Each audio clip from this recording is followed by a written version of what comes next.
Hey, welcome to A Conversation With. My name is Philip DeFranco, and today we're having a conversation with Casey Neistat, who, because we live in weird times, is not here and is rather just talking to me on my computer, and I'm talking to him on several screens myself, and we're recording it for the internet because we're internet people, and that's all we know how to do. But a lot of this is a kind of therapeutic's probably too strong of a word, but it's just kind of nice to do something that I know is technically productive and hopefully escapism for you, but it's also, I think, escapism for myself and whoever I'm having on, so that we can not focus on the really heavy stuff in life, maybe talk about some of it, but kind of just do something less serious. I feel like we need that in this time, and I was very happy that, Dr. Mike last week obliged, Casey this week obliged. That's not a word I normally use, but that said, I hope you enjoy this podcast of us blabbing and learning about each other even more than before. I'm just doing this to see if the podcast editor is better with jump cuts. Nailed it.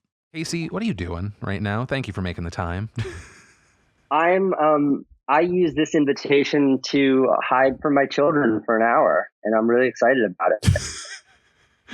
It might go 90 minutes. Talk about nothing, and this will still be the highlight of my day. I love it. Are you slowly going crazy out there? You know what it is? It's I think what's really challenging for folks like me, and when I say folks like me, I mean really lucky people.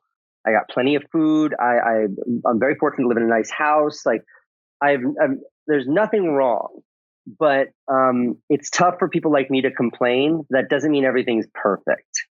And I think like the stress is that, like, Candace started crying 2 days ago because it's the stress of being sort of confined in one spot with little kids, I think, is something that's really, really challenging.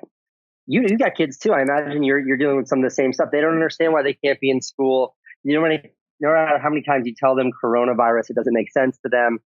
And if I'm feeling this stress, just imagine what like a 1-year-old and a 5-year-old are going through. So, short story, we're great. Long story is that it's more nuanced than that. Yeah. But I definitely don't feel like I'm in a position where I have any right to complain, because when I look at the landscape of kind of this planet, or the jobs numbers today, or the any of those real problems, I realize just how lucky I am. Yeah, I think the kids feeling stress was something that like kind of eluded me for the first few weeks, until like our son like opened up and like was really sad about the fact that he might not, because he's graduating and going to a new school next year, and so he like really started understanding like, oh, I might not see them in person again, and he got like really sad, and it was also an eye-opening moment for me of, oh, that I can't even imagine how you're processing this, because I thought we had done this really effective job of explaining the situation while not making it scary. And I think to your point, I think it is a whole different experience having kids in this, because I was saying to Mike, Dr. Mike, who I was talking to before you, I was like, if I didn't have kids, I think I would literally do my show and then just take edibles for the rest of the day and not acknowledge any of the stressors in my life. And then I'd wake up and I'd shoot the show again, and I'd just only be a human being for about 6 to 7 hours a day. Yeah. My wife has like a text thread with all of her friends, and there's a couple couples within that group that don't have any kids. And they're going on and on about like how they got to catch up on all their Netflix specials, and they finally got to read that book. I've got a friend who's learning Spanish. And it's like, you know what, man, go fuck yourself. You know what I got to do today? I hid in the bathroom for 10 minutes and watched TikTok. All right. That was the highlight of my week. Because like the anxiety that we have to get out of the house and do things, these little ones, they don't know how to cope with that. They don't know how to deal with that. And the stress of seeing them cope with that stress just makes it so hard. Like, Trey and Franny are the same age, and this is her leaving her preschool. Mm-hmm. And one thing that Candace and I talk a lot about is like, she still does her morning, it's called Morning Circle, but on Zoom, where all the kids are there. And we don't know if it's good or it's bad, because it reminds her every day of all of her friends. It evokes all those big questions. Why can't I see my friends? And, it's like, is it better just to let her kind of forget temporarily? Or is it better to keep reminding her every day that like, here's all of your friends that you don't get to see? And then as a parent, like the stress that puts you through just sucks. Yeah. But yeah, if I didn't have kids right now, I think, the edibles consumption would be through the roof, and my skill set on Warzone would just be off the charts, Phil. You wouldn't be able to make fun of me anymore. I will say you've gotten better. I've seen a lot of people start with like a first person shooter, have the old man reflexes and just stay there, but you've actually gotten better. Yeah, well, it's what I do every night from when the kids go to bed at 8 p.m. until when I crawl into my cave at like 1 in the morning. Also, I'll let you know that I felt a weird sense of worth and pride when you you tweeted me that Dean wanted me to play Warzone with you guys. I was like, you should know, Phil. You're like in the upper echelon of skill set among our Warzone friends. I mean, we enjoy your company. We enjoy your company, but also we need somebody with a strong back to carry us through. Well, what's nice, I will say, what's nice playing Warzone with you and your brother and whoever, I forget was the third, is that you guys are so low ranked, and I think it's still skill-based matchmaking, that I end up being like the best person in the lobby, and out of nowhere I'm getting like 10 to 15 kills a game, and I'm like, this is not normal. I only want to play Warzone with you guys now. I like logged on last night and I was like, all right, I'll do a solo. Got completely murdered, and I was like, oh, I'll do it later. I'll go to Rocket League or actually pay attention to my family for a second. Yeah, it's like an adult playing wiffle ball with the 4-year-olds at the family reunion. You just kick some ass. But Casey, I know that I constantly joke about you being a former YouTuber, and you haven't posted in what's probably about 2 months. What are you working on right now for the people before we jump into our game that you can talk about? Because I know you have a number of projects. I do have a bunch of YouTube videos in the works, and I did one really great project where I just I took my I have a long-term contract with NordVPN. They're great, and it's just to they give me a certain amount of money to like put ads or plugs. I think you've worked with them in the past, and I'm behind on delivering them a video. So what I did this month is I took the whole budget and my whole fee, and a little bit more, and I got to go like $50,000, and I gave $50,000. I gave $1,000 to 50 different families and people. So I just kind of met on, Twitter, and I met through friends and things like that. Just people that are right on the cusp of like not being able to cover rent, not being able to buy groceries, like people who are right there at the edge. And I made a video that just sort of talks about that. And some of the folks I met wanted to share their story, so I included that in there. And I'm working on that video. It was a great project. But I have to say, I've never struggled to focus and make something like I have in the last couple of months. And Candace says the same thing to me. Like she says, when she sees any sort of messages or notes from her employees or anything like that, she just gets this overwhelming sense of anxiety when a Slack notification comes up. And it's this weird thing. It's like you're not doing anything all day long, but you have this impotency to actually correct that. And I don't know how to I don't know how to interpret that or how to describe that, but I'm definitely feeling that. Like I'm not one for excuses, but I've never felt like this inability to just sit down and focus and do work. And right now, when I try to do that, like my head goes to a really fucked up, weird place. No, I get that. I think there's like this disconnect from the stuff that can come out of your mouth and the stuff that you are genuinely feeling in your head. Cause it's like, I know that I've openly said like, it's okay if you're not thriving right now. It's a time of surviving, but still I say that, and everything I always say, kind of when it comes to advice of any kind, it feels like 70% of it's directed at me. I'm like, maybe some of this will fucking sink into my stupid head, because then I still feel like, yeah, those pressures and the guilt of like not doing that extra thing. So Casey, something that I want to do. I have a little card game here. There are different editions, some for strangers, some for friends. I feel like we're kind of in this middle ground, right? Because I'm not your Jesse Wellens. that sounds. I wish you were, Phil. I wish you were. Well, I don't know what all that 1 in a million talk is about, but I'm here, and I'm here for you. But I feel like we're in this little place where we can learn a lot about ourselves, maybe each other. Yeah, let's go. Okay, so I'm going to start from the friend pile, because last video we were doing all strangers. And you're going to read this. Here we go. What was the last time I disappointed you? How do you feel about it now? That's a heavy place to start. That's Phil. a heavy place. I was expecting a softball here. I think the last time you disappointed me, such a heavy word, such a heavy weighted word. I know. So heavy. Okay, but there should be no guilt associated with it. It is literally a one-sided situation, was when you dropped the dailies, because you were my mornings. I think that's, which, But that's the thing though, is that's not considerate of you or your time. That's you serving a purpose for me. No, that's a very flattering thing for you to say. I appreciate that. And I hear that a lot. Just about that is those vlogs, like, in my head, and I, not to project, but I'd love to know if you feel similarly about your show, the Phil DeFranco show. But when I was in it and when I was making those, I appreciated them and I put everything I had into each and every episode, but it did just sort of feel like this fun little thing that I did.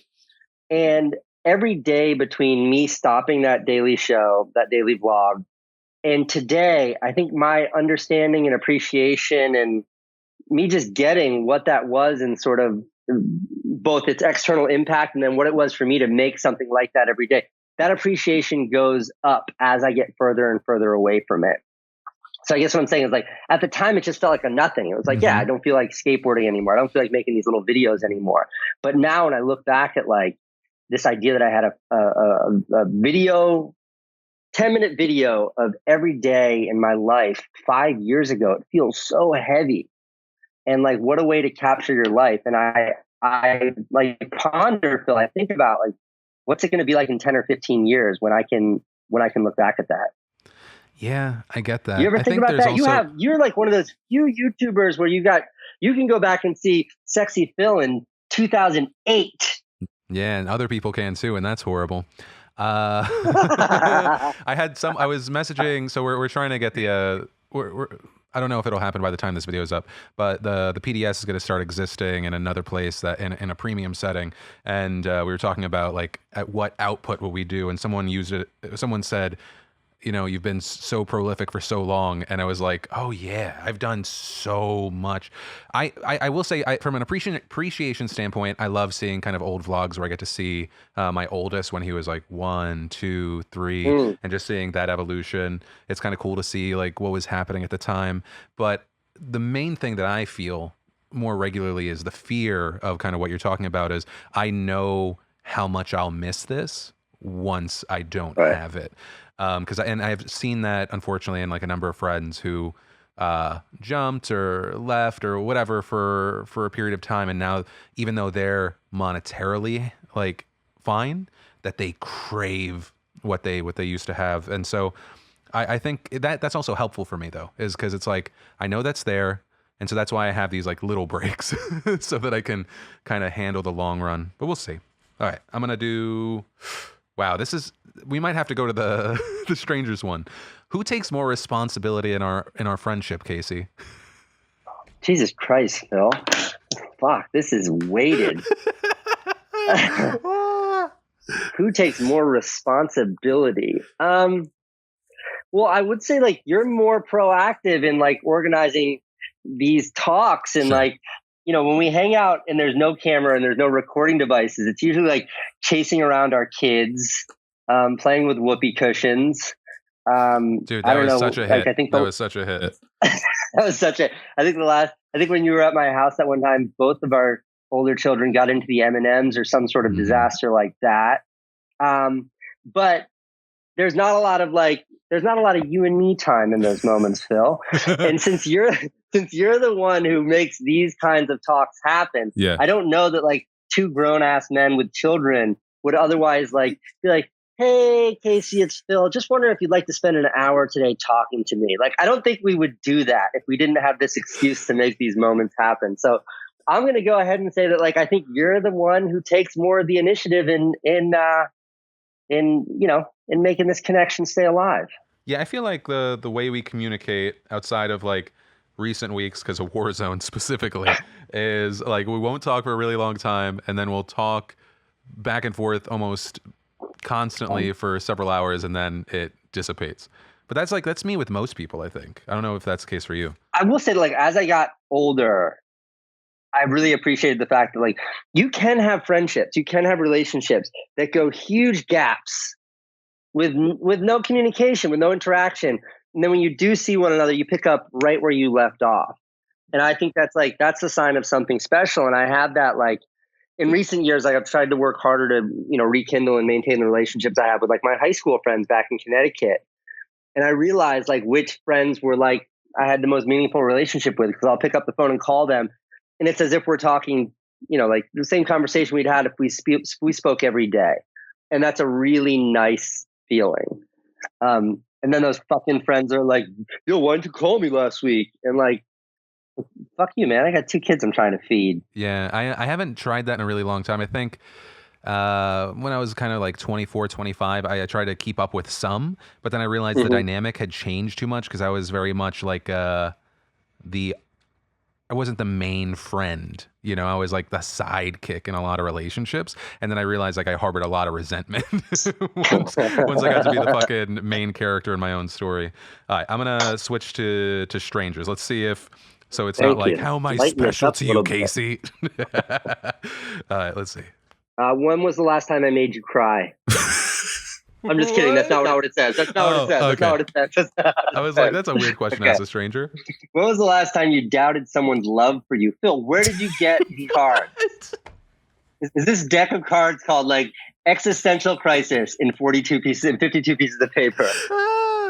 Let's see. When was the last time you doubted someone's love? Shit. I don't know, man. I'm thinking about this one too. There's like one of 2 times in my career that like a chunk of my audience turned against me, and it was like very instantaneous. I think that's the closest thing, because I don't really feel that from like my wife or my kids, or maybe a super, super long time ago, I kind of resented when like a family member just like expected money from me out of nowhere just because I finally had some. But no, I think it's the audience. I think I'd always seen other audiences be kind of fickle, and then thought I was in like a different position, not realizing I'm just another piece in the game. So I think that, and I think it made me appreciate those who stand with me even more. Yeah, that's a good. I had a bullshit answer. I was just gonna say, like, my poodle, my last dog, my best friend, and then she like shit in my bed. I know she shit in the bed on purpose, and I thought she loved me. Why do you think she was angry? It was when Franny was born. She's just jealous, but I still don't think that warrants shitting in someone else's bed. How else are they going to communicate?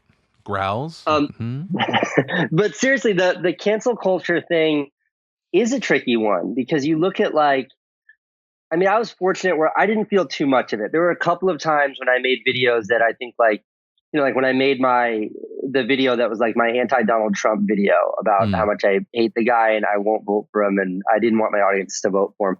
A lot of people got upset with me about that, but that was understandable. I expected a heavy blowback from that, both for the substance of what I was saying and the way that I said it. And that didn't surprise me at all. It hurt, but it didn't surprise me at all.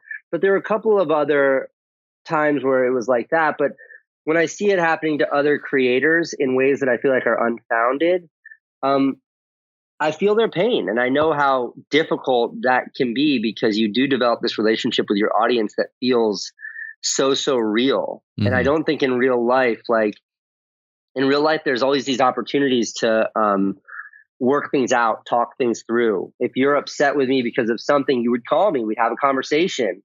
And like the friendship would endure because we'd understand one another's perspectives, and then we'd move on. And I think that the relationship that creators have with their audiences, it lacks that. And I think for a lot of people, both on the audience side and on the creator side, there's a lack of willingness to sort of understand one another. It goes from "you're the greatest thing and I love you so much" to "fuck you and you're awful." And there's this gang mentality. And I think that's really, really tough. Because to be on the receiving end of that, there's very little distinction between like this and your Twitter audience versus like, the actual people you see every day. Yeah. When you're a creator, you really do feel like your audience is your friend group, is your support system, is your this entity that you have this symbiotic, intimate relationship with. And when they turn on you, it hurts the same way that like I hurt when my high school girlfriend dumped me. And that pain is real. Yeah. Because, it's like a questioning of your character, and it feels impossible to deal with such a wave of overwhelming righteous anger. You know what I mean? Exactly. Yeah, exactly. I'm going to see if this is another heavy one. Oh, shit. Casey, how do you want to be remembered? Oh, God. Well, I think you always have to preface that by be like, or anytime you're talking about legacy, you preface it by like, you really have no control over your own legacy. That is a determination that only other people can make. But I hope, right? I try every day just to be honest. And if people choose to hate me for my honesty, that's okay. As long as they're hating me for my honesty and they're not hating me for a misconception of who I might be. So I always try to do that. And it's like with my kids, I always try to be the sort of the best parent I can be, while also just being straightforward with them. Like I get in fights with all three of my children, including my 1-year-old, all the time. But I think it's important to not roll over and to make sure people know who you are. So at the end of the day, I hope I'm remembered as being someone with integrity. And I think if you can have that, then that's kind of good. Do you think you're going to get long-term more value out of like the larger projects and documentaries that you're going to make that, kind of like with any other movie, people can go back and watch compared to the everyday content that you put out? I don't know. I look back at the body of my work, and I'm almost 40 years old now. So I've got 20 years of movies and feature films. And I know what it's like. I stood on the stage at the Cannes Film Festival with a screen behind me and a standing ovation audience for a feature film that I produced right behind me.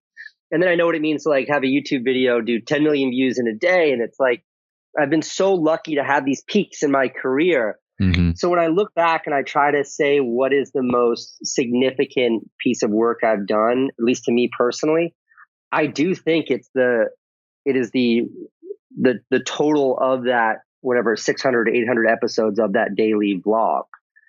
And it's difficult to compare 800 episodes of a project to one video. But I think that that in total will be so meaningful. What would it be like right now, Phil, if there was somebody who in the 1970s acutely captured every moment of their day in a cinematic way, and they shared it with you in an intimate way, and you could go back and examine someone's life over the course of several years on a day-to-day basis? I think that would be really substantive. And I think that in the last 10 years, there's been a number of YouTubers that have done that really, really well. And as time goes by, I think the value of that body of work is going to become more and more meaningful. So I think your question was what's the piece? And for me, it right now, it's that vlog. Yeah. And it also makes me appreciate it that I stopped it, because I've been blabbing for a minute, but my attention span is very narrow. And I used to race on a professional triathlon team. I was a proper endurance athlete, and it lasted 3 or 4 years. And I just got bored of it. And I started doing something else. And when I was YouTubing every single day, I was this is me. I am a YouTuber, and this is all I ever want to be. And then 3 years later, it kind of started to change. And now I look at YouTube again more as a distribution outlet rather than kind of my own identity. I want to make pieces of video content that I think are great. And I still think YouTube is the best place to share them. But that's a very different mind frame from, putting your life out there as a YouTuber every single day. So that, that progression, I think, in how I work in this medium, I think, is something that I'm super aware of. And I've come to a place where I can appreciate it maturing. Yeah, it's just, I don't know, that question stood out to me just because I also recently watched an episode of The Morning Show, and it was completely not the point of this conversation, but there was an interesting question mentioned by Steve Carell, who was being in the news, how will a person remember me compared to that of a filmmaker, right? Because a filmmaker has these pieces that people can go back to. The closest thing a person has in the news to that is tragedy, which is this very unfortunate situation of these most horrific moments. They're from a 9/11. There are people that probably remember distinct audio clips or distinct reporting or stuff like that. I don't know. Interesting. Okay, I'm jumping back to the Friends, Casey. This might come with. Wait. No, what you got before I jump into the Friends question? No, I was just going to say there's a documentary out there, and it's about Mike Wallace. And Mike Wallace was a journalist. He started 60 Minutes, and he's sort of one of the most renowned journalists sort of in American history.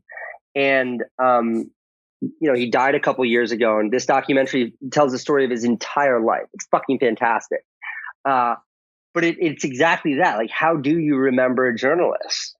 And watching that movie was really interesting because there was one point in the movie where this guy, Mike Wallace, who's like this most respected journalist kind of in America, and he was this powerhouse. He went through this very dark episode in the 80s where he he sort of exposed some malfeasance that happened around the Vietnam War. And because of that, like the US government came after him and the people he was talking about came after, and he was always on the right side. He was always speaking truth to power, but it besmirched his name in such a fantastic way. And his concern over sort of both his legacy and, what that meant to him, it brought him to the edge, like so much so that he tried to commit suicide. And he never talked about it. He never talked about that moment in his life, but this documentary really captures that. And I think it underscores like just how much that relationship with how the world sees you when you're someone who puts yourself out there, just how profound that is on an individual. Yeah. No, I get that. Let's see. Oh, friends group question. Let's go. Casey, how am I different than you imagined I would be when we first met? How am I different from how I imagined you'd be when we first met? Well, I mean, your teeth are much whiter now, Phil. I know we talked about that. Dude, but your teeth are fantastically whiter. I watch back on some older videos now, and I'm like, oh, I hated him. I hated him. No, I think that like you and I have way more in common than maybe I ever understood. Like before we knew each other, I knew your work really well. And when you reached out to me, like whatever that was, 2015, because you were coming to New York. So, yeah. Remember we hung out in my studio on a day that was pouring rain out. Yeah. I always saw you as like one of these super legacy YouTubers that always had like a real integrity to your work. And like, as you move forward, you always sort of maintain this ethos of integrity that I appreciated. But I don't think I understood then. And I do appreciate now, like just how much we have in common. Like very pragmatically, we're both married to these like troublemaker women who are fucking fearless and don't give a shit. And like just speak their mind. And like most of the time it's just like, what am I going to do with her? And that's great. And like we have two kids that are exactly the same age. We both deal with the same shit. And now we live in the same city. And I think that in our conversations that aren't broadcast for the world to see, we both have similar sort of feelings and confusing feelings and conflicted feelings about what it means to be a social media person who puts their lives out there for the rest of the world to see. So what was the phrasing of the question? What's different about you that Yeah, how am I different than you imagined I would be? But I think I kind of How are you different? Yeah, I think that hits on it. I think that we have way more in common than I think I could have possibly imagined before we get to know one another. Yeah. No, the first time we met, that was like the only good thing about that trip. I don't know if I mentioned this to you. We lost so much money from that completely pointless trip. It was, I think I went out there initially for SourceFed Live because YouTube or Google gave us space, and no one in the company had informed me that the sponsor had dropped out 2 weeks prior, and so we did it for no money, lost tens of thousands of dollars, and so I was like, whatever. At least I'm going to be able to bump into Casey, and because at that point I was definitely a big fan before meeting you ruined it. Yeah, I get that a lot. I get that Candace says the same thing to me every day. Hey, I hope you're still enjoying the podcast. It is me, other Philip DeFranco, who's trying to get you to buy stuff, and also thanking the sponsor of today's show, or actually one of these sponsors of today's episode, Raycon. And look, everyone needs a great pair of wireless earbuds. And before you go dropping hundreds of dollars on a pair, you need to check out Raycon earbuds first. Right? I mean, they start at about half the price of any other premium wireless earbuds from other top audio brands on the market without sacrificing any of the sound quality. And their newest model, the Everyday E25 earbuds, are definitely my favorite. With 6 hours of playing time, a compact carrying case that can charge your earbuds 4 times with a single charge, seamless Bluetooth pairing, more bass, and a compact design. It's really just a bonus that they're so stylish and come in so many colors. For these spots, they sent me a pair to try them out, test them out. They're so comfortable. They've become my go-to. Last week I saw a number of people saying, what are those headphones you're shooting these podcasts with? It's those Raycons. Quality is great. They're comfortable. I know they're going to last no matter how much I'm going to blab. And it really just does make doing these both for myself and the production team that much easier. I really can't recommend them enough. And so on that note, what are you waiting for? Raycon earbuds are not only comfortable and stylish, but they sound amazing. If you want to join me in owning a pair of your own, just click on that link in the description down below, or go to buyraycon.com/conversation to get 15% off your wireless earbuds. That's buyraycon.com/conversation, just in case you needed to hear it twice. With that said, back to the podcast. Oh, here we go. In 5 words, describe how others think they perceive you. In 5 words, God. how do they perceive me? That's a tough one. I think good people luck, more professional than I am. More professional than I am. That's how I think people perceive me. I think they perceive me. I think that speaks way more to your own insecurities than to the reality. Is this what this fucking podcast is going to be? Is just people pointing out that I have like no self-worth, even though I should? Let's psychoanalyze Phil DeFranco. Look at your shirt, man. Your merch. The problem is, this is going to be such a constant thing that people are going to think that I'm like, you know, it's like when you say something negative about yourself because you're hoping that people fucking give you compliments. Like, I don't want that to be the case. Like, the last thing I want is for the comments of this video to be like, come on, you are the best person. But I also don't want people to be like, stop fucking trying to get pity. So I'm dealing with stuff. I hope over the next I hope a byproduct of me having more time to focus on myself, thanks to just the world being on fire right now. In part, one of the benefits is that I can work on me because I have to focus on me because I'm going to be alone with me more. Do you go to therapy? I do a form of therapy. Okay. I go formally to therapy, like once a week. I do it more. It's just very expensive, but I go once a week. And I stopped during this quarantine because obviously like my therapist, who was a doctor, was just like, we can do it over the phone or on Skype. And I said to her, like, I don't have the ability to focus. Like part of the reason why therapy works for me is because I'm sitting in front of you and I can't glance at my phone. I can't look away. And if we try to do it online, I couldn't do it. And it's been almost 2 months now. And I can feel like the functionality of my brain becoming so much less efficient. I can feel myself struggling with little things that I used to be able to make sense of when I had that weekly reset of a doctor helping me understand my feelings and thoughts. So I just volunteer that information because like I've never had the opportunity to go to therapy before, or maybe I've just never prioritized it. And I've started in the last year, and the impact on me has been huge. And I never realized that more than in the last month where I had not been going.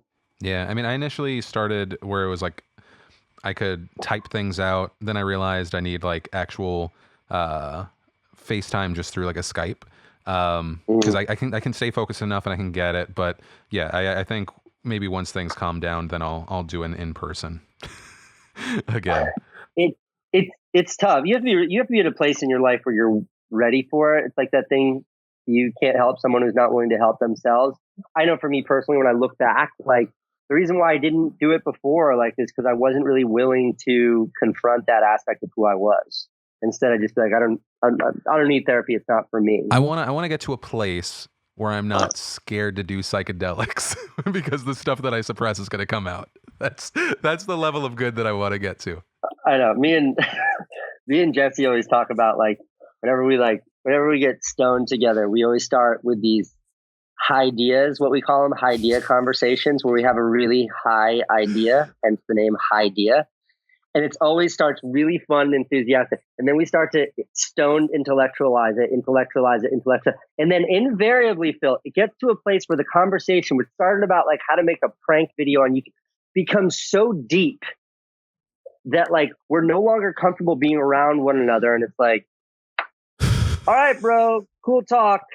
I'm going to go home now. And like there's a genuine awkwardness there that like interrupts our friendship because we just start with these crazy ideas. So I appreciate what you're saying. Like you need to get to a place where you can trust your own thoughts. And and using any sort of what's a euphemism for drugs, Phil? Using any sort of external stimulation can be put you in a volatile position. Yeah. That said, I still don't think I'd probably do psychedelics. There's no point where my brain's going to be that ready. Have you ever, let's take this podcast in a Joe Rogan direction. Have you ever done mushrooms? No, but if there was anything that I would try that I haven't tried, it would be mushrooms. Yeah, those are an interesting one. Casey's figuring out how to navigate this. No, look, I mean, like I don't have an opportunity to like experiment with shit like that with like 2 kids, and like I'm just not in a position in my life, but I'm not afraid of that. Like I think back to Candace and I when I proposed to her in Amsterdam.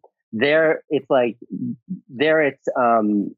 it's regulated, and you like buy them like in a store, and they tell you what the effects are. And that was the last time I tried something like that, and I like we had a lot of fun and we laughed a lot. But when I try to think of doing something, I'm just intimidated by that stuff. Like I'm not comfortable being around myself after I've had 3 or 4 beers. Why is that? I'm totally serious, Bill. Have you ever seen me drink before? I'm trying to think. From the times we've hung out, no. The answer is no. No. I just no. I don't. Do you feel like you become a different person, or you just don't engage, or what? Yeah, it's like I don't. I mean, I've never, not since I was like a single guy in New York City, have I really like been into alcohol. Mm-hmm. And when it comes to like weed, obviously since moving to California where it's like weed in New York City, I just never, I wasn't like a big pothead there because I didn't know how to get it. And when you say that to anybody in New York, they're like, bro, it's so easy to get. There's literally delivery services. You want the number? And I'm like, nah. Like not being able to get it was the way that I kept myself from like smoking pot every day in New York City. But being out here, it's like I like have these sodas that have weed in them and I drink that. But it's does that like, actually work? Do you feel something like positive? So they call those sodas like micro dose sodas. Okay. Like my mother-in-law 70 likes them. So it's a very gentle thing.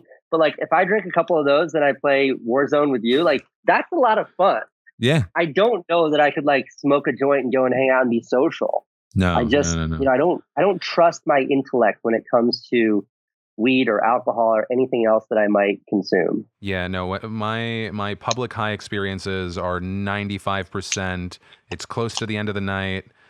I'm gonna go home. I smoke something from or smoke a joint from a friend that always ends up being way too strong, and then I'm like in the back of some Uber just going like, oh god, that was dumb. Because I don't know how people communicate. Yeah, well, because I'm also one. If I'm in public, I just anytime I come across someone, I want them to get the best version of me, and I'm just horrified by the idea that one, someone's gonna have a shitty experience, and then 2, I'm gonna be filmed being an idiot. So I'm just like, just keep that shit at home. There's a picture, like I posted a picture last week on Twitter that was from Getty Images or something like that. I Googled myself and shared Shutterstock, something like that. Yeah. And I posted that, and then like other people went to that photo services and looked up other pictures of me. And there's this picture of me, which you should put into this podcast. Okay, there's this picture of me sitting alone on a chairlift. And it was when I went up there with Dan, I think for like his birthday, we were celebrating something. And there was 3 of us. So it was like one person always had to sit alone on the chairlift, which is a nice time to sit and reflect. But we had definitely like celebrated skiing together that day by like smoking a joint or something like that. And I'm on the chairlift and I just look alone and scared. And how I looked in that picture was exactly how I was feeling, man. They're gonna put you on. They're gonna put you on a poster where it's like it's okay to talk or some shit like that. Exactly. Don't be afraid to reach out for help. Or it's like Casey before smoking pot, or like this, like Casey after. Like just turn into this insecure kind of like, I feel like a smaller version of myself. But Phil, I've been working my way through my whole life with this face. If I smoke weed and I lose my ability to converse, I got nothing. No, it's like when you don't have a sense and the other ones become stronger. That's exactly right. Casey, we're going back to stranger questions.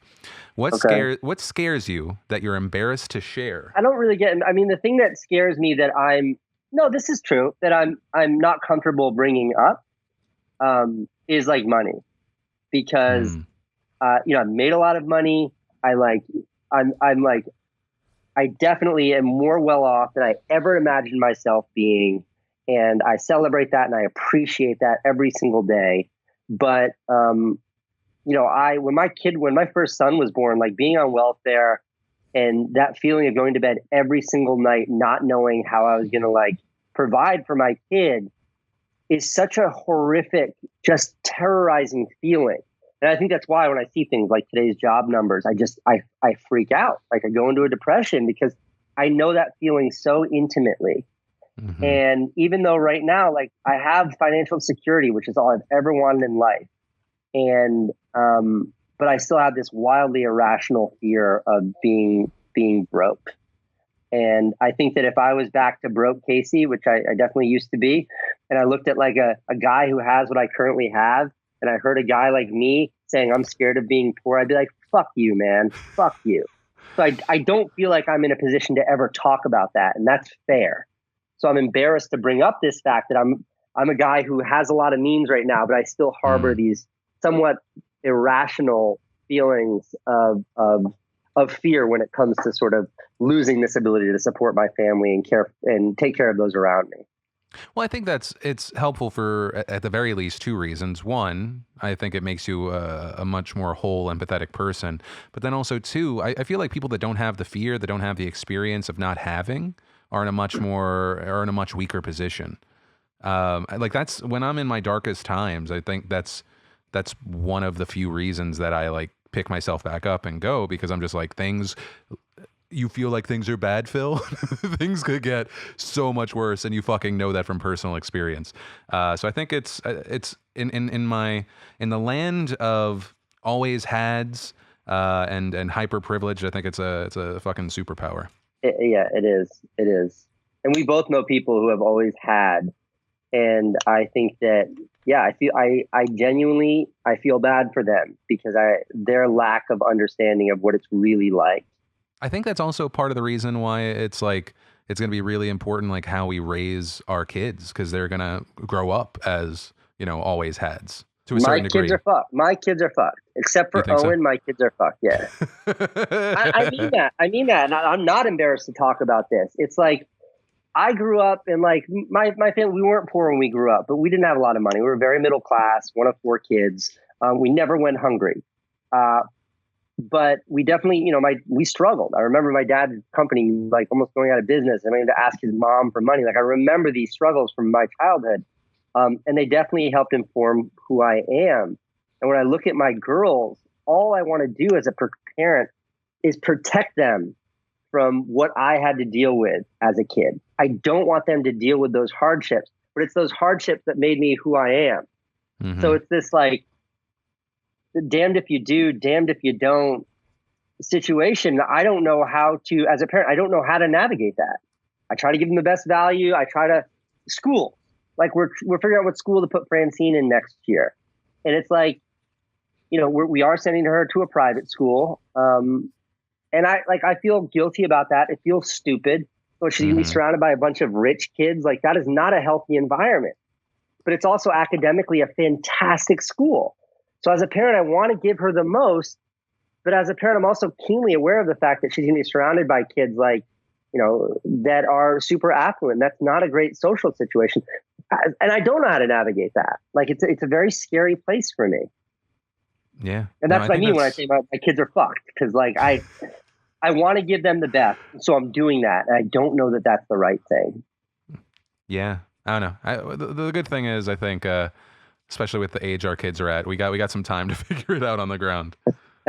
Hey there, me again, other Philip DeFranco, who wants to thank one of these sponsors of today's episode, Warby Parker. Some of you know, I had LASIK. I no longer need prescription lenses, but I do remember what a hassle it could be and frustrating at times, this tiresome process of finding the right frames. And you probably know the struggle I'm talking about. But I do have to say, getting some stylish glasses for an affordable price at Warby Parker is so simple, and it can be done completely online. Warby Parker glasses start at just $95, and that includes prescription lenses. And their lenses include anti-glare, anti-scratch coatings, and the best part of the whole thing is the free home try-on program. So here's what you do. You just order 5 pairs of glasses, you try them on for free for 5 days, just to give you enough time to take all the pictures you want, send them to your significant other, your best friends, your mom, and you say, what does my face look like? Help me choose the right pair, to make it easy for you to find that perfect pair of glasses for yourself. And Warby Parker does vintage inspired with a contemporary twist, and every pair is custom fit with anti-reflective polycarbonate prescription lenses. All you do is go to warbyparker.com/DeFranco, you take the quiz, and order your free home try-on. It is really that simple. There is no obligation to buy, and they ship for free, and the package even includes a prepaid return shipping label. And I was genuinely impressed with how easy this process was and how nice the product looked when I got it. And to top it off, Warby Parker partners with nonprofits like Vision Spring to ensure that for every pair of glasses sold, a pair is distributed to someone in need, right? We believe that everyone has the right to see. Also, if you're not a fan of glasses, fine. They've also got you covered with Scout by Warby Parker, which are comfortable, breathable, affordable daily contact lenses. You can order a trial pack that includes 6 days worth of contacts for only $5, and then receive $5 off your next Warby Parker order. But main point, just head on over to warbyparker.com/DeFranco, take the quiz, and order your free home try-on today. So enjoy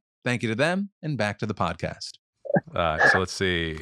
Have not seen it. What is the biggest question in your life right now and why? Ooh, that's kind of a good one. What is the biggest question in your life right now and why? What am I going to do after the election?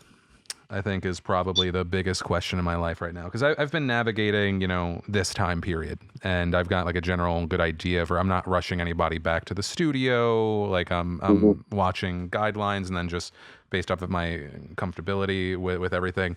But yeah, I think what happens after the election, one, because I have no idea what the state of the country and information and misinformation is going to be, though my expectations are not good no matter how everything plays out. And my lease is done here at the end of, or at a few months into 2021. And I think part of the kind of the work from home measures made me realize that as far as how many people I need in a studio and how much studio space I need, it's less. And so we'll probably get something different, maybe try to buy if everything's okay. So I would think that for me, that's, what the beginning of 2021 looks like is the biggest question in my mind. And I've been slowly navigating it thanks to the excessive amount of time I have. I noticed with the Phil DeFranco show that like 2016, after that election, your show went to a place which I loved. And I think that the audience did too. And I think your views reflected that. But it went to a place where it was like, forgive these numbers, but for example, it was like, if your show was like 80% sort of a little bit YouTube gossip kind of back in the day, and maybe 20% where you would touch on serious news, I felt like that sort of flipped right around the election in 2016, where your show became much more about the news, your perspective on the news. And like, if there's something within this YouTube social media sphere that was worthy enough to discuss, you would, and I appreciated that. But you also are not afraid to tackle bigger issues. And I think we've seen that really culminate this year with like you talking with Andrew Yang, you talking with Dr. Fauci, you taking on these really serious conversations. And I love that. But I don't know that I've ever asked you like how deliberate that pivot was. So I think in 2016, there was one specific video that made me realize, there might actually be an audience for this. Because if I touched politics or anything like that in the past, the video would die. It was a fact check video of a debate with Hillary Clinton and Donald Trump, both candidates at the time, that I think hit 1 million views. And I was like, people do care. And there was already a distrust, nothing in media, not like it is today. But I think that was one of the first times I realized it. I mean, honestly, from an anxiety standpoint, I'd almost rather cover 70% like lighter news and then heavy stuff. It's just that everything in the news right now is important and is heavy, and it's just different variations of fires. So it was like, and I'm shooting this one back to back with the Dr. Mike podcast that we did, but it was like yesterday, instead of just talking about news around COVID-19, which there was some, because it touched almost every aspect of life. It was like the other stories that I talked about was a woman punching her dog and a guy getting shot while he was unarmed, and so it's just like different heavy topics. And there are times where I wish I had a lighter show, but I think that inherently I also, almost every interaction I have with people, even though I get more views if I'm talking about the YouTube stuff or shit like that, almost every time I meet someone in public, it's like them thanking me for covering a serious topic and making it understandable, both for them and family. And so I think, and that's also part of when I talk about like the feeling of responsibility and guilt if I didn't bring a show that was up to expectation, or I feel like I need to take a small break. I think that's where it's derived from. But yeah, I mean, I guess you could say it was part of the plan, but everything with me is kind of this raw, organic switch. Like even with what I cover on the show, there's trends and ups and downs, but that's kind of, if you really pay attention to the news, that's almost all stuff. It's like whenever you see one shooting, all of a sudden there's like 7 other shooting reports that happen. So everything has kind of a trend. Let's keep it heavy. Who do you think's going to win in November? Fuck you, Casey. Fuck you. You want to have this? I'm not asking for an endorsement. I just, I think that I don't know. And I could not be less excited about both candidates. Okay, I'm going to say that part of this depends on what what Trump's digital campaign looks like, because that hasn't really even. You mean the Death Star? He's saying that he's taking the term used by the media and they're like owning it, or I'm paraphrasing, but yeah, I mean that hasn't kicked into high gear. And everything that, like, whenever anyone talks about the polling, national polls mean bullshit. It's all about, like, at the state level. The state level is all that matters, especially in the key few states that you know are going to control the election. On paper, Biden was, ultimately believed to be the candidate that could get more of those states. And I think more importantly, and maybe it'll become a bigger part of the conversation, be helpful for Democratic, once again, everything can move. You're walking on not on a stable place. But you know, the congressional race is massively important because there I think it's 5 or 6 key congressional seats that could flip Dem, and that's according to recent polling, but it's all within a bunch of them are within the margin of error, because that's a big thing too, is like what happens to Congress. And so when I try and figure out what's going to happen, one, what do the campaigns look like? What does the mudslinging look like 2-3 months out from November?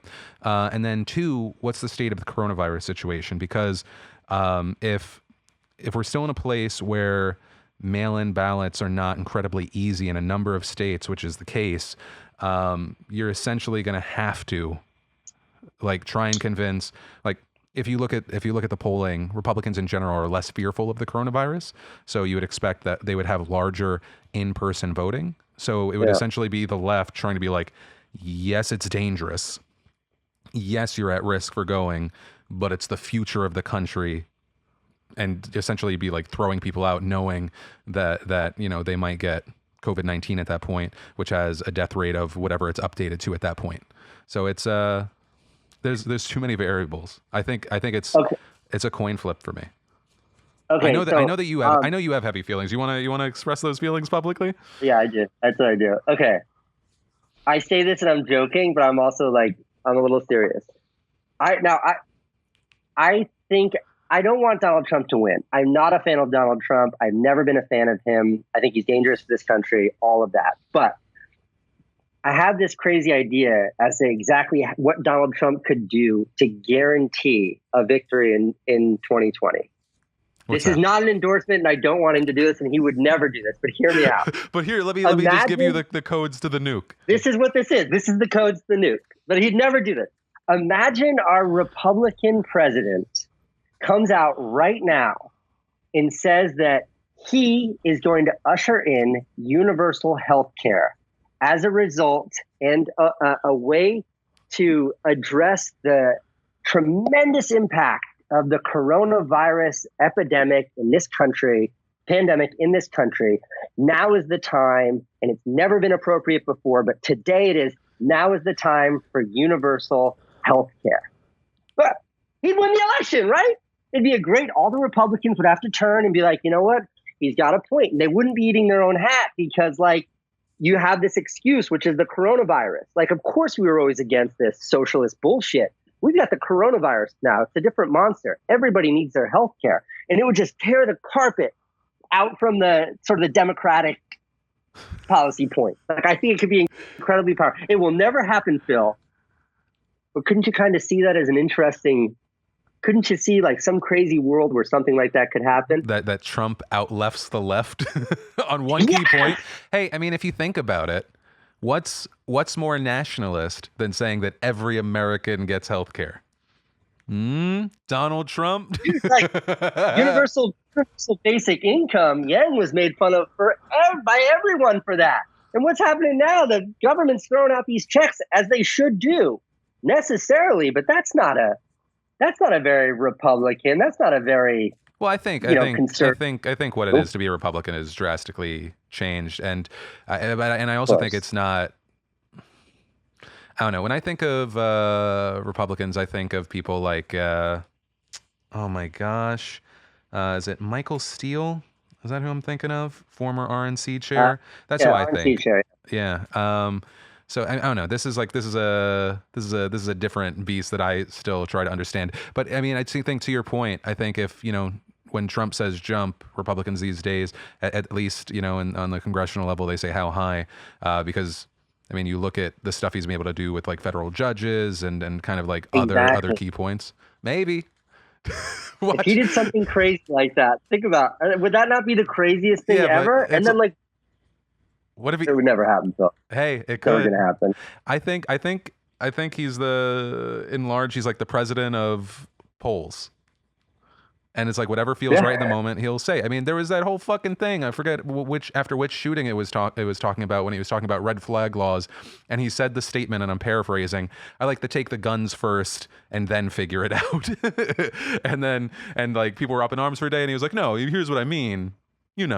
Right. So I mean, he gets to say everything, but hey, if that happens, I'm gonna cut back to this clip and be like, Casey somehow called it. Donald Trump playing 8D chess out-lefted the left.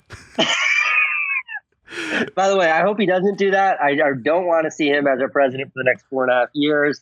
So I say that in jest, but I do think that it's a brave new world politically that we're in right now, and who the fuck knows what anyone's gonna do. What are your thoughts on this guy coming in as a third party? I mean, I don't know. I understand. Like, look, I'm sure. Like, I can't speak to, the Democratic. I can't speak to Biden, and it's frustrating that I don't know what this guy stands for. I know one thing, and that's that he stands for himself not being Donald Trump.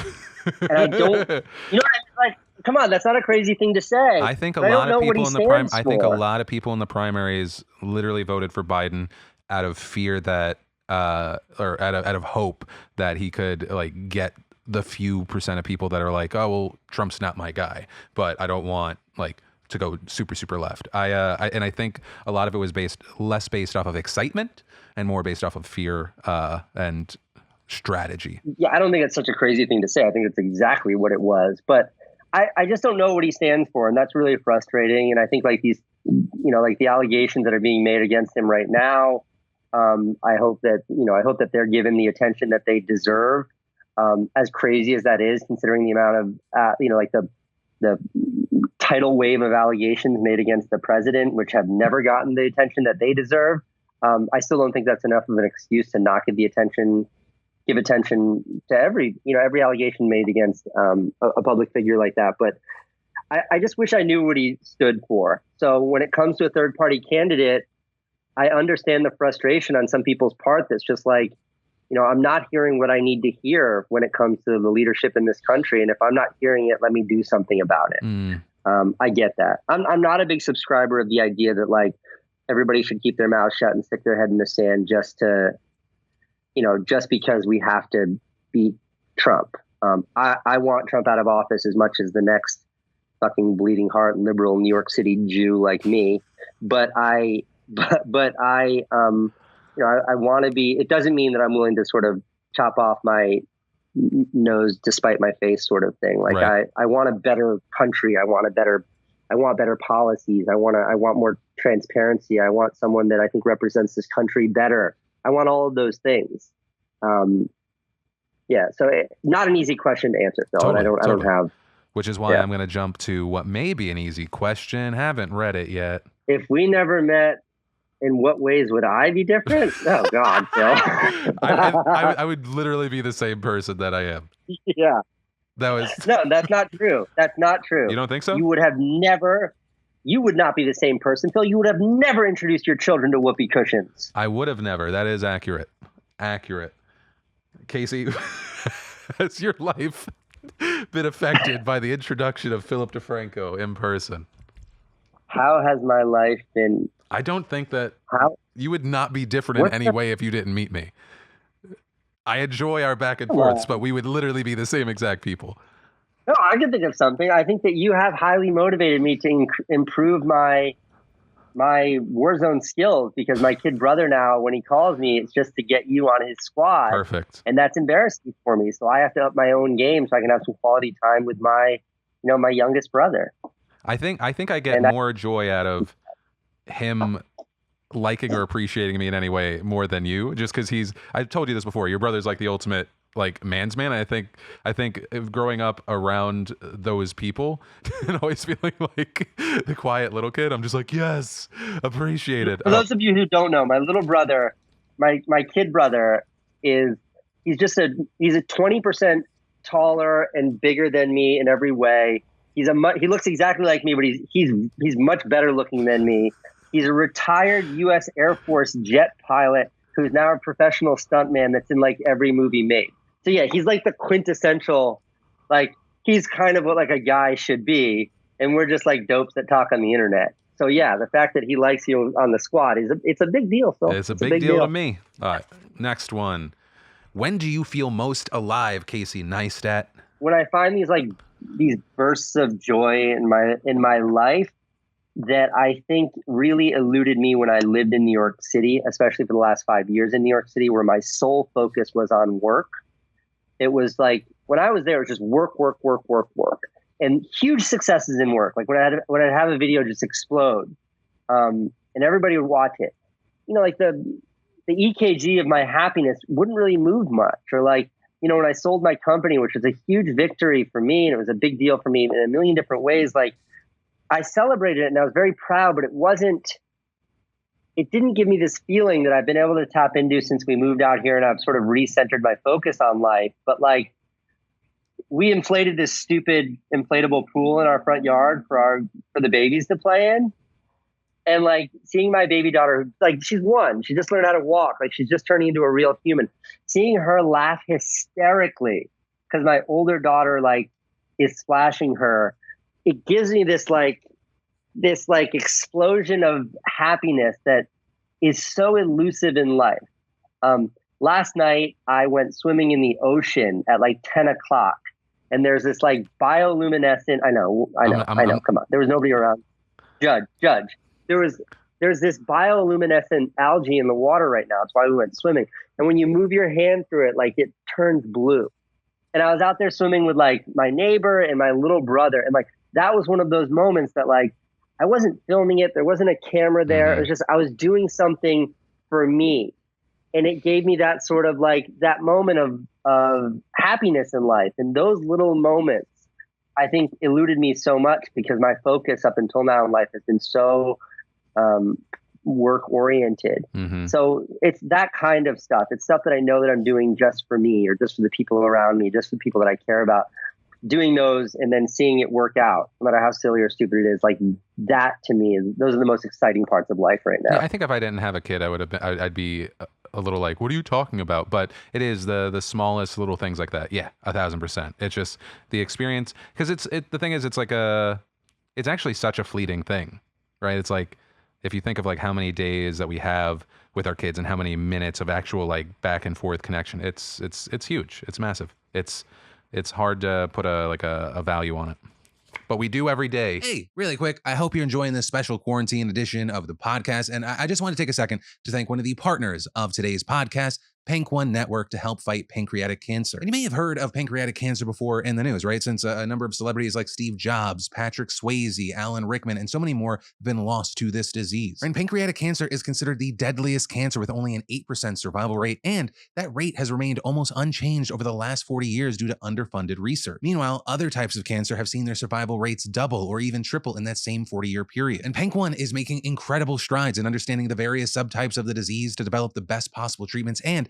every donation gets them closer to that goal of raising the rate. And that's where you and I come in. Personally, I'll be donating a portion of the proceeds from today's video to the cause. And if you'd like to contribute as well, you can click on that link in the description down below to donate. And every little bit helps fund research that could save thousands of lives. And so if you're able to help at all, thank you in advance. If you don't have it, definitely share. But that is it for now. And back to the podcast. Here we go. Actually, wait, it's your question. Back to strangers. When do you feel judged and how do you handle it? When do you must feel judged every goddamn day when you click that upload button. You're literally being judged. And then there's a whole comment feed where people can share their judgments about you. I am just answering the question for you. Yeah, Phil. When do you feel judged? I guess it's on stories like that. I think I always have to kind of try and balance this line of sharing myself as authentically as possible without shitting all over other people. It's like it's me trying to, but without doing it in a way where it feels like I'm trying to tiptoe. Like we've been talking about, there have been several just outlandish, ridiculous super church preachers, right? That have been in the news, and so it's like, so it's obviously like, oh, this was fun. Let's in addition to talking about politics, let's talk about religion, and so it's trying to talk about the actions of individuals that are representative of some, but in no way all, and in a way that you're not like fuck religion. So I think, I guess, judged on how I deliver things, and knowing that I'm kind of like damned no matter what when I'm bringing up certain points. So I think that, but I've kind of had to make peace with that. I do my best job possible, and I try to have a team that can do the best job possible to make sure that I'm doing something as intelligently and as based off of facts as possible, while knowing that's never going to be good enough, and kind of expecting the punch. I think in the early days, I got excited by the punch because I was definitely more of a fighter, and now I think I'm in like round 10. I think I just need to. I think I just. You gotta stay on your. At this point in time, you just gotta stay on your feet. Yeah, they're not. They're icing me, and they're not letting me sit down in the corner. I think there's a truth in life, which is like you can't please everyone. So if you interact with 10 people in your life, if you're at your Thanksgiving dinner and there's 10 people there, you say your truth, and 2 of those people are gonna be like, "This guy's full of shit." Yeah. And the trouble is when you share your truth and 1 million people see it, instead of it being 2 people that disagree with you, you got 200,000 people that disagree with you. And it just weighs on you. And it's tough to maintain perspective in those moments. Yeah. And it's an unfortunate thing that like you really can't understand what that is until you experience it. And it also, I think, gives you a certain understanding of the weight and responsibility attached to like what you can do with that audience and what might happen accidentally. Casey, what would you say is the secret to your success? Well, I'd say it's 3 things, and 2 of them people like me love to talk about, and one of them no one likes to talk about. So it's the third part that's sort of the secret, but it's like work hard and be persistent, and you will be successful. And that's the truth no matter what. But I think the third part of that equation that no one likes to give credit to is luck. Mm-hmm. Like luck plays such a fantastic role in any person's success, but it doesn't negate the fact that you fucking busted your ass. You worked so hard and you worked your whole life that once you find success, it's not sexy then to give credit to luck. It's just not. I want the credit. I'm the one who busted my fucking ass making a video every day for 600 days. But the truth is, the luck part was like, it happened to be at a time when YouTube was sort of at this turning point where it was going from this weird place where like prank videos and cat videos and basketball highlight reels got uploaded to being this like amazing new media platform for the world. Like my timing was great. If I entered that foray right now, do I think people would have watched my vlogs? No way, not on the level they did 5 years ago. And that's luck. Like that's my timing was lucky. The fact that like HBO didn't renew my show, which was my whole life, which forced me to get beat down and then try to find a new outlet. Like that timing was completely out of my control. That was luck. It was luck. So the more I look at these things, the more I appreciate that like hard work and perseverance, if they're not complemented by luck, they'll only take you so far.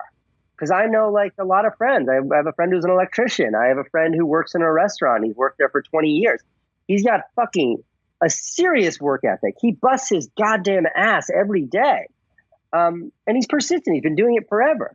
But there hasn't, he's not in a position where luck could elevate him the way luck might elevate someone like me. So I think the secret and the thing that people don't like to give credit to because it's not fun, it's not sexy, is this thing that's outside of your control that I think is best described as luck. Yeah, it sounds like even maybe part of that, especially when you're talking about your friend, is like an acknowledgement of desired scale as well. Just because, I think, and then maybe that even makes it more achievable. Because I know that, when I was younger, the idea of like finding a job that I could do for 40 years and get like $100,000 was like the dream. And Yeah, and now thinking like of doing the same thing for 40 years seems like a nightmare. Absolutely. Nightmare. Absolutely. I think, you know who I like admire their drive, and I'm very excited to see how they evolve, as Mr. Beast, because obviously he's like on top of the fucking world of YouTube right now. But as far as like a guy that always actively talks about like trying to do bigger and different and like the things that seem impossible, like he's whatever is like running through his body, they need to put in a fucking can and get out there. Yeah, I mean, talk about persistence and determination. Like, yes, he was lucky. Like he's had a lot of luck too. But shit, man, like what it must feel like for Jimmy when he was getting started. Like when he told me the story of not having a microphone to record his videos, and you go back and watch the first 2 years of video, and you can't even hear what he's saying. The sound quality is so bad, but he persisted through all of that. Like there were a million times when he should have given up. And he just didn't. And persistence is what carried him. I mean it. You make a video nobody watches. You make a video that you know is not good and it's not the kind of work you want to be making, which is sort of how he characterizes like his very early work, to still find the gumption within yourself to be like, no, I'm going to keep going. We'll figure this out. Yeah. Like I think he's absolutely a model for what can happen if like you just never stop persisting, and that persistence is complemented by like a relentless work ethic. Yeah, I think one of the ways that I saw it described, it was someone's video, someone's video, and it was always that he maximized whatever he had, and initially early on in his career it was time, right? And it was like, so he would do those like really long, ridiculous, no one else in the world would ever do them videos of like counting to whatever or saying whatever for those long videos, and then that just changed and then he started getting money, and he immediately used that, and then he has this like system of friends, and yeah, it's really smart. Anyway. Enough about Mr. Beast. He didn't even fucking invite me to rock, paper, scissors. Here we go. Who in your family are most similar to you, and who are you most different from? That's tough. Who am I most similar to? I'm a weird. I'd say probably closer to my dad. My dad's. He's got that hustle. He's got that drive. He's way more of a salesman than me. It's a skill that I never got. And then I think I got a lot of my heart from my dad and my stepmom. I think that's it. And then none of the bad stuff from my dad. A nice thing to say. That's a really nice thing to say. I love my dad. Hey, my dad, he'll even say that he he grew as a person over like the last 15 years. You know, sometimes older people, they you can teach an old dog new tricks. Yeah. Let's see. Who do you think? I'm gonna throw that back to you. Who do you think you're most similar to in your family? Oh, and who are you most? Sorry, I didn't answer the who am I most different from? My mom. 1,000%. Okay. I think that like, my dad is this businessman and my mother is this purely creative person, and I think that like my dad's biggest shortcoming has been like a lack of maybe a willingness to embrace risk, and my mother's shortcoming is a lack of ability or willingness to like embrace responsibility. I like that mix. I mean it. Yeah. Like they both live on such further ends of the spectrum. I think I've been lucky to like get that sort of business acumen and that practical thinking from my father, while getting that sort of creativity as well as like a fearlessness from my mother. And I think I've been very lucky to get both of those things. But I think it leaves me at a place where like I look at my mom and I look at my dad, and I have very little in common with either of them. They're my parents. I love them. Talk to them all the time. Like, good relationship, but I don't see myself in them. And that's a very strange feeling. And then adversely, like all of us siblings, there's 4 of us Neistat kids. We all are very similar. We're all fiercely independent. We all sort of pave our own way. We all sort of have avoided the norms of life and the sort of traditional trajectory that one might take in life. So, yeah. So I think that I'm most closest to my siblings and furthest away from my parents. Just out of your kids right now, from the personalities that have emerged, are they close? Or are they similar? Are they greatly different? Because I've noticed my kids are actually very, very, very, very different, like polar opposites. Very different. Yeah. I think the baby, my little baby, my 1-year-old, I think she is probably the most like me, by far. In what ways? She doesn't really care what her sister's up to. She doesn't really care what's going on. She's just sort of focused on what interests her, and she doesn't really give a fuck about anything else. And that's such an admirable quality. I love it, and I like to think that I embody some of that. But when I see that in her, I'm like, that's who I hope I am. And then like sort of the opposite is I look at my older daughter, and not only does she look exactly like Candace, they have the same personality, the same sort of intonations. They talk the same, they act the same, they walk the same. And it's like, I always joke that like somebody spilled water on Candace and the next morning she had a tiny miniature clone because that kid's exactly like her. Oh, wow. So yeah, I think I'm most like the baby, and I'm excited to see her grow up to see if that becomes true. Yeah, I was like, how much? I was going to ask, like, how much do you think you're projecting? I mean, look, my wife would say the same thing. Yeah. Like, also, I think Georgie, the baby, might be the only kind of athlete. Like Owen, my older son, God bless him, the kid ran track. He did triathlons with me. Like he did karate, he did baseball. Like he did all the sports we asked him to do. He hated every second of it. He's just not a complainer, but he did it. Like that's not who he is. Yeah. And my daughter Francine is like such a prissy little, like she loves dresses and dancing and singing and everything that her mom loves. And I think that George is going to be like her father. She's very good at throwing a ball for a 1-year-old. I was like, because the main differences that I found is my oldest Trey is definitely more, he's more sensitive. Out of the sports that he's played, the only ones that he likes are individual. Doesn't like waiting, doesn't like being on a team. And the young one is absolutely fearless. Like the first time I had to get my older son down or on water slides, I had to nudge him while he was screaming and like crying. And then when he got to the bottom, he was like, that was so fun. And I was like, I know, dude. So I told you weren't going to die. And you got to listen to me, kid. Yeah. And then like, and we, then you don't go for several months and then you have to kind of like do it again on the bigger slide. And like he'll eventually do stuff, but the youngest is fearless. Like the moment that he knew, oh, I can swim. And obviously we have like the pool gated and everything like that.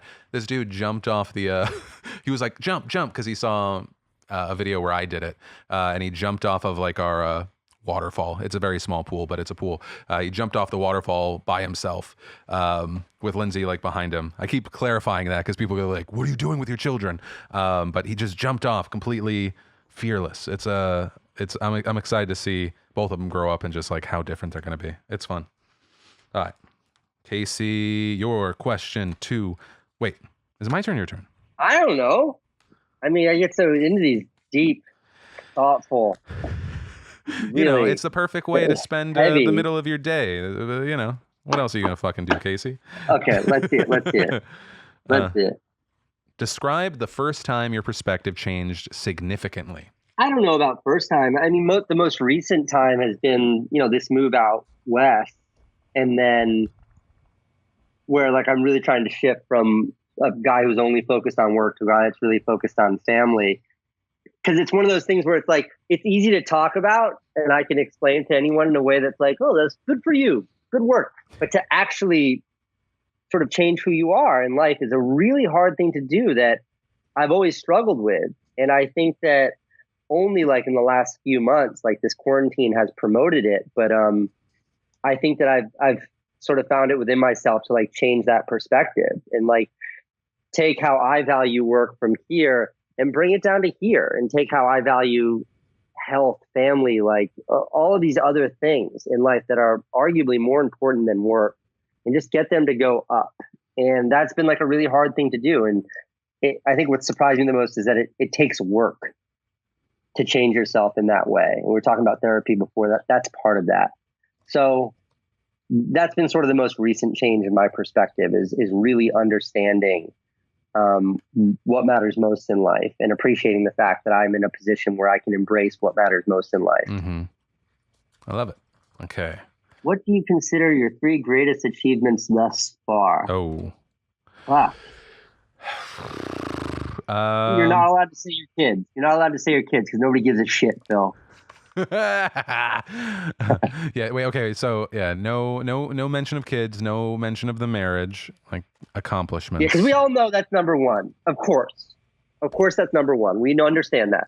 Give us something else. One's probably key milestones of what I'm doing. Probably. Wait. Thus far. Okay. So it's not going to necessarily be the first time. I think the moment that I made. God, is. This is such a fucking tone deaf based off of the time, but I'm just throwing this out. Probably the first time that I got to having over $1 million in my bank account. That was like, that didn't make any fucking sense to me. That in my head, that was something that happens after like 30, 40 years of work. God.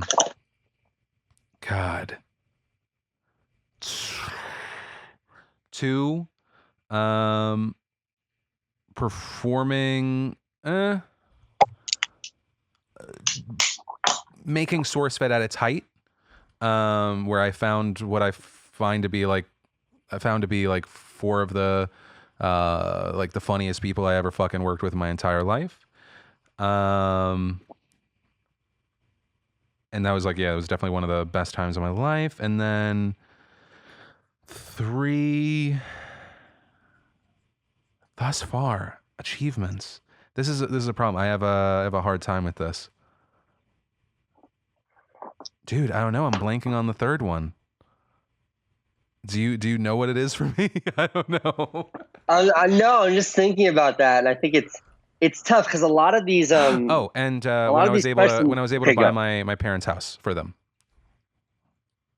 But I don't like that 2 of the 3 are based off of money, but it moves things, you know. But that dovetails back to what we were talking about before, which is like, I think it's only really okay to express. No, that's not true. I always think it's okay to express your appreciation for money and finances. I do, especially when it's not in terms of like buying Lambos and and like Gucci bags and shit like that. But I think that that's totally real. Like if you've been broke in your life, you've been at that place in your life where like you don't know if you're going to be able to make your $700 a month rent, and you're terrified about that. When you're in that position, the idea that someday you may be able to buy a house for someone else, that's fucking insane. That's the equivalent of like, standing in the middle of the ocean and saying, I want to be at the top of Mount Everest. Like you're not even at the shore yet. Mm-hmm. And you're talking about getting to the top of Mount Everest. So I'm just saying that like, no shame in that.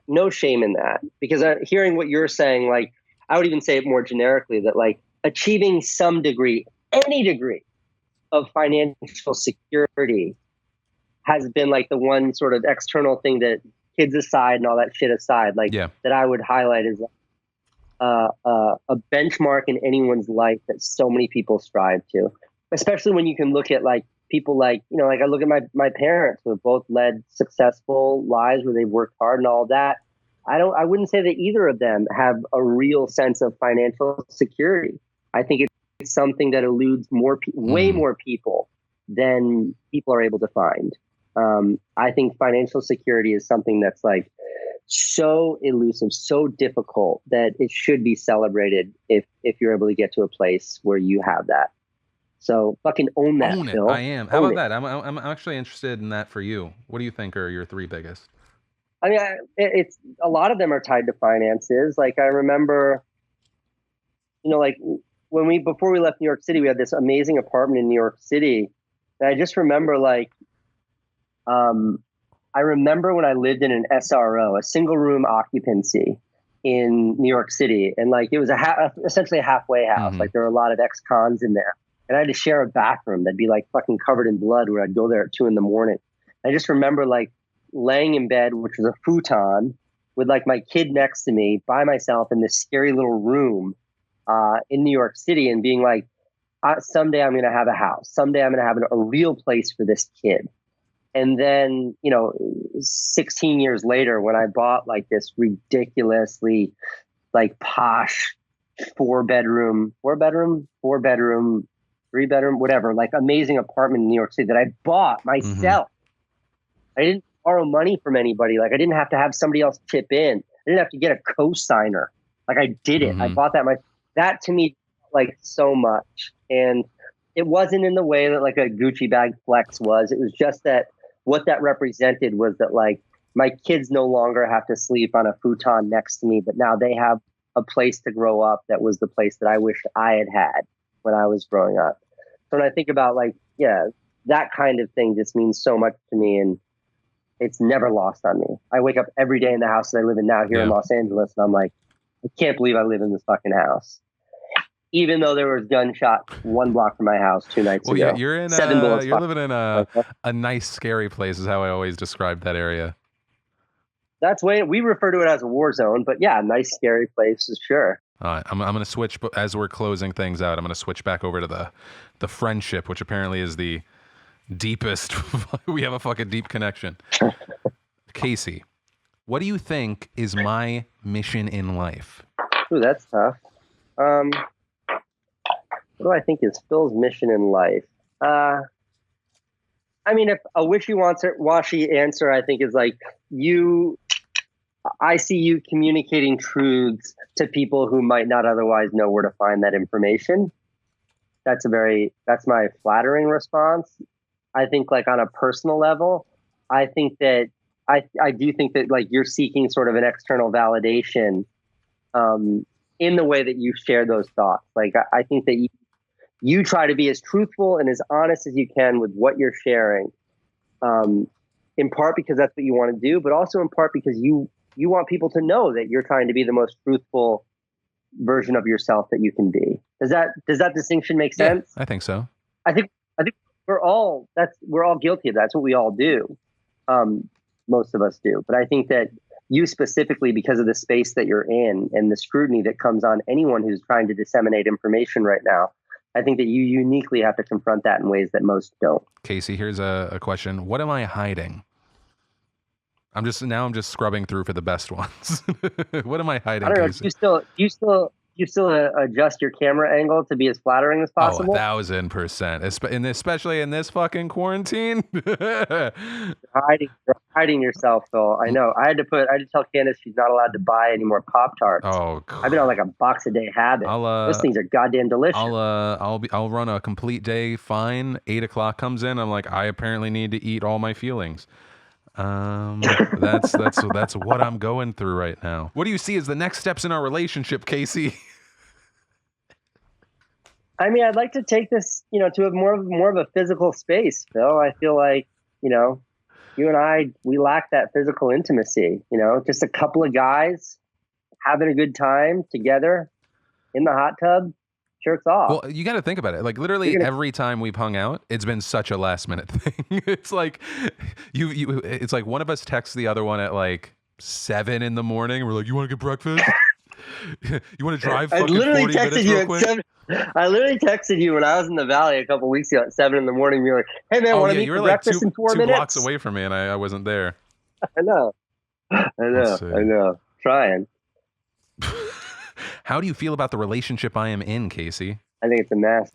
I think it's a mess. It's time for you to look elsewhere. I know you're married. I know you have a house together and 2 children, Phil. But is she really the one? Lindsay's throwing the computer right now. She's going into Instagram stories. I know. I'm just seeing Lindsay on the other side. She's just ready to go. I think she's at the door right now. I think my doorbell just rang. I told Lindsay, I was like, her Instagram stories are fucking with me because I'll be like in the middle of just a horrible, hard day where I'm just like emotionally exhausted. And then I go to her Instagram and she's just living her most fulfilled life. And I'm like, I'm going crazy. Okay. Last 2 questions. When have you seen me as my best self? And I'll give my answer for you too, since I haven't given you a question in a minute. I would say. I mean, the fluffy answer. Oh wait, do I answer this or do you answer this? I've just been asking you. I was gonna start off and say for me, it was probably like the last time we were in Venice and we got breakfast. Yeah, with the kids. Because just seeing you in dad mode, I think is like it's a different element that you don't share a ton online. Yeah, and you're like when you're out, like in general, you're like the master of your universe, but then also easily switching between that and dad mode. Also, your kid's really easy. Like it was easy, like when you had to take the call, and then I went in the back and like we were showing them that like cool yard that secret garden they had. It was just easy. Which they proceeded to break everything. But yeah, no, I think that I would say the same thing about you. Like seeing you as a parent, you can't trust someone parenting or what the relationship's like with their kids if you're seeing it on camera. When you see it in real life, it's like it's a different thing, and I think it's a very heartwarming thing. Yeah. How do you feel safe? Yeah, I mean, as far as physically safe, I don't know. I mean, that's a tough question to answer. But as far as like where I feel safe, weirdly, like through this whole Corona crisis, like I feel really safe in my house. So much so that like I don't know what time it is right now. It's like 1:00 in the afternoon. I haven't stepped foot outside my house today, and I probably won't the whole day. And that's like most days for me. I don't leave anymore, and I feel really safe here. And it's not just a physical safety, but it's like I'm up in my little room above the garage right now, and I know that I can have privacy up here. But I also can like hear my kids screaming downstairs and Candace screaming back at them. So like my family's right there. And like when I came up here earlier, like Franny was like taking a little break on the couch, like watching cartoons. Like that makes me feel safe. So yeah, I've always tried to like build a little world around myself that makes me feel safe. And this quarantine thing has forced me to like never leave that world. And I have to say, like, it's a very, very positive thing. I dig that, man. Any kind of final things you want to say before I let you go for your pad thai and family? No, I always enjoy doing these things. I know you're like reluctant. You always hesitate before you call me. You're so apologetic about it. What do you mean? If you have time, it's like, you're always like, if you have time, no stress if you can. It's like, what do you think I'm doing, Phil? I'm just sitting around playing video. You know I'm sitting around playing video games. Constantly... We play 3 hours of video games together a day. I can do half as much video games and half the time talking to you. I never mind. I constantly feel like I'm inconveniencing people, and I'm not used to asking for things. Like literally, the most uncomfortable I've been recently was for Trey's birthday. I messaged 2 YouTubers, Jelly and Kwebbelkop, pretty much out of the blue to see if they. And I don't really have any history with them to see if they could shoot like happy birthday videos for Trey because he's like in love with them, and they were gentlemen and they did it and they were badasses for doing it. But I was just like, it's so. I don't know. I feel like I feel more comfortable feeling like I'm inconveniencing someone, or maybe it's even I'm subconsciously like overcorrecting because I feel like because maybe I think people think that I'm like, yeah, you'll do this. I don't know. Right. But your time's valuable that also. Kind of arrogance. Look, I feel the same way when I have to text message Jojo Siwa asking her to send Franny another video. Talk about awkward. She's like 15, you know. I got to text her. And God bless her. Include this in the video. Jojo, I appreciate everything you do. That girl is so generous with her time, but those are the asks that I put out there in the world, Phil. I will say I'm excited to see who she evolves into at least public facing, because I've noticed recently she's like slowly removing, if you want to call it, character. Like in her like TikToks and like sharing more of who she is. Right, she's sharing herself, yeah. Look, let's end this vlog by talking about my affinity for Jojo Siwa. I watch because my daughter plays them all the time. Her old dance mom vids when she was a little kid. I forgot that's where she's from. And those dance moms, they were so mean to her. They shit on her. They told her she's a bad dancer. They told her she's a bad singer. And then they interview her and she's this little 5-year-old girl and she's like, I don't care what they say. I'm going to succeed. I'm going to succeed. And you know what? Guess which of those fucking kids succeeded and has her own goddamn Nickelodeon line at fucking Target? Jojo Siwa. She did it. She did it. She persevered. She did it, man. Jojo. Great talk, Phil. Great talk. Casey Neistat, the head of the Jojo Siwa fan club. Thank you for the podcast. Dude, in a second. Good to see you. Good to see you. I'm going to go see if my pad tie's here. Peace, buddy. Right here, Phil.